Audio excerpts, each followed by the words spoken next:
The conversations we have about love are changing. For generations, the story was simple: a well-trodden path leading to one person for a lifetime. This narrative has served many, providing a blueprint for partnership and family. Yet, today, we are witnessing a quiet revolution in the landscape of intimacy. People are beginning to question the very definitions we have long held sacred. They are exploring the idea that love, in its most expansive form, might not be a finite resource meant for only one individual. This is not about rejecting tradition, but about expanding our understanding of human connection and its many possibilities. The modern world invites us to look beyond the familiar script and consider that our capacity to love can be as diverse as we are. This exploration into different relationship models is born from a deeper quest for authenticity. We live in an era that values self-discovery and personal fulfillment more than ever before. For some, this means seeking a structure that aligns more closely with their emotional and romantic realities. The concept of having deep, meaningful, and even romantic connections with more than one person is entering the mainstream dialogue. It challenges the conventional wisdom that suggests love for one person must diminish love for another. Instead, it proposes that the heart can hold multiple significant connections, each unique and valuable in its own right, without one detracting from the others. It is a profound shift in perspective. This is not a new idea, but our willingness to discuss it openly is. The cultural scripts we inherit often dictate a singular path to happiness. We are told what a successful relationship should look like. But what if success is not a one-size-fits-all model? What if it is about creating a life and a relationship structure that brings joy, security, and growth to all involved? This modern take on relationships asks us to be more curious and less judgmental. It invites us to understand that the ways we connect and form bonds are deeply personal. The goal is not to declare one way superior, but to acknowledge the validity of different paths in the pursuit of a meaningful and connected life. The dialogue is moving from a place of secrecy and shame to one of open curiosity and intentional design. We are seeing more people dare to ask, what if we could create the rules for our own relationship? This question is powerful because it returns agency to the individuals within the partnership. It suggests that relationships can be consciously architected rather than passively accepted. This shift encourages us to think critically about our desires, our boundaries, and what we truly need from our connections. It is a call to become the deliberate authors of our own love stories, whatever shape they may take, moving beyond assumption and into intentionality. Every individual carries a unique map of desire within them. Our beliefs, our histories, and our personalities all shape how we experience and express love. It is a fundamental truth that what brings fulfillment to one person may not do so for another. In the realm of relationships, this diversity is often overlooked in favor of a standardized ideal. Some people find profound comfort, security, and passion within the framework of a monogamous partnership. For them, the exclusivity of this bond is the very source of its depth and meaning. It is a container that feels both safe and expansive, allowing for a singular, focused intimacy to flourish over a lifetime. However, for others, this same structure can feel limiting. Their emotional and romantic inclinations may not fit neatly into the box of one-on-one exclusivity. Some individuals feel that they can love more than one person at a time, fully and without conflict. This is not a sign of deficiency or an inability to commit.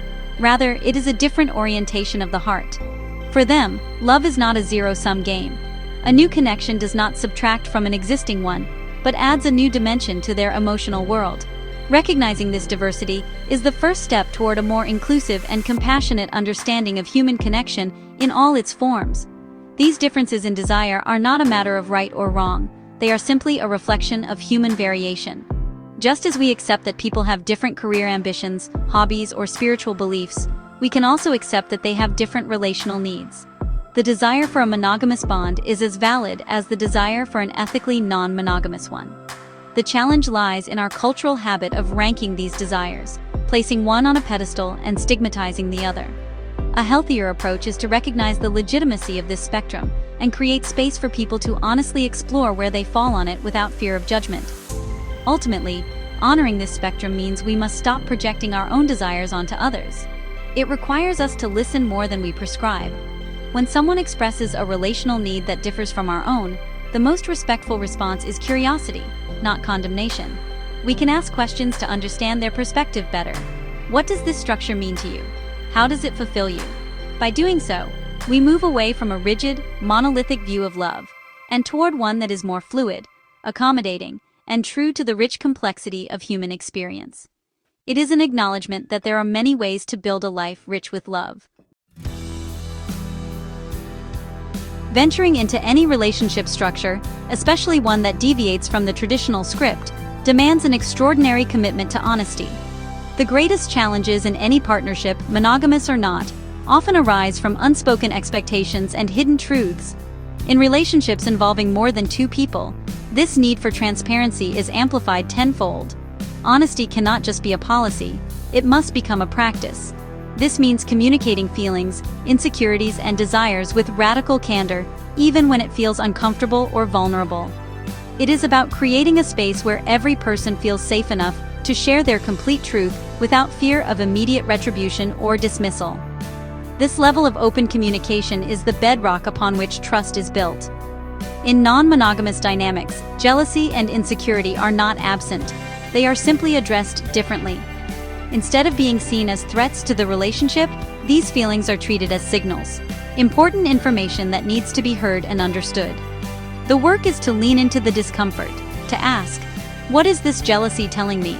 What fear is at its root? This requires all parties to be compassionate listeners, to validate each other's feelings, and to work together to find solutions that honor everyone's emotional well-being. It is a continuous collaborative process of negotiation. Respect is the other non-negotiable pillar. It means respecting each person's boundaries, autonomy, and emotional experience. In any relationship configuration, no one's feelings should be minimized or ignored. If a partner expresses discomfort, that feeling must be treated as valid data, not as an obstacle to be overcome. Respect also involves honoring the agreements that have been made. Whether the agreement is for strict monogamy or for a specific form of openness, the integrity of the relationship depends on everyone upholding their end of the bargain. When agreements are broken, trust erodes, and the entire structure becomes unstable.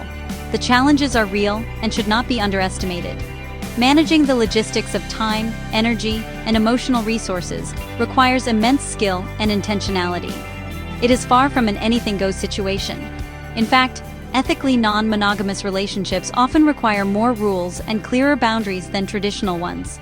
The constant need for check-ins, for processing feelings, and for renegotiating terms can be demanding.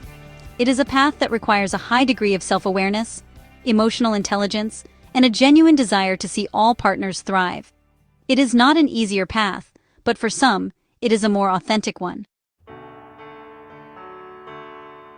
The final and most crucial element in any healthy relationship is the presence of clear mutual consent. No structure, whether it involves two people or more, can be considered ethical if it is not built upon the enthusiastic agreement of everyone involved. This is about more than just a reluctant yes. It is about ensuring that all partners are active, willing participants who have co-created the terms of their connection. A choice made under pressure, out of fear, or without full understanding is not a true choice. A healthy relationship architecture is one where everyone feels they have a voice, and that their voice has been heard and respected. This principle of clear understanding and respect is universal.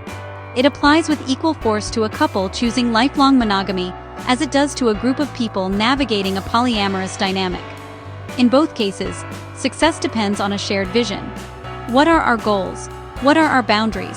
How will we handle challenges when they arise? These foundational conversations are essential. They ensure that everyone is on the same page and is entering the relationship with their eyes open. This clarity prevents future pain that arises from mismatched expectations and unvoiced assumptions.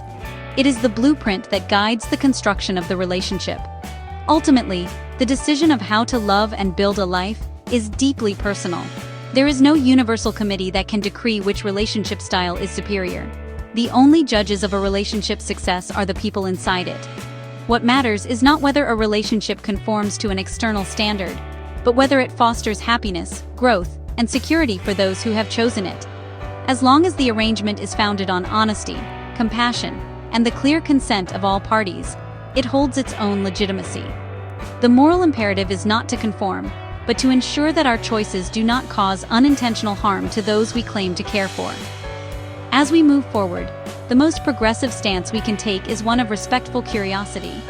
We can let go of the need to police the private lives of others, and instead focus on cultivating our own connections with greater intention and care. The future of love is not about abandoning old models, but about creating a more inclusive culture where a variety of healthy relationship structures can coexist. The ultimate freedom is the right to design a life and a love that is authentic to you, built on a foundation of mutual respect and clear, enthusiastic agreement. That is the true modern take on relationships.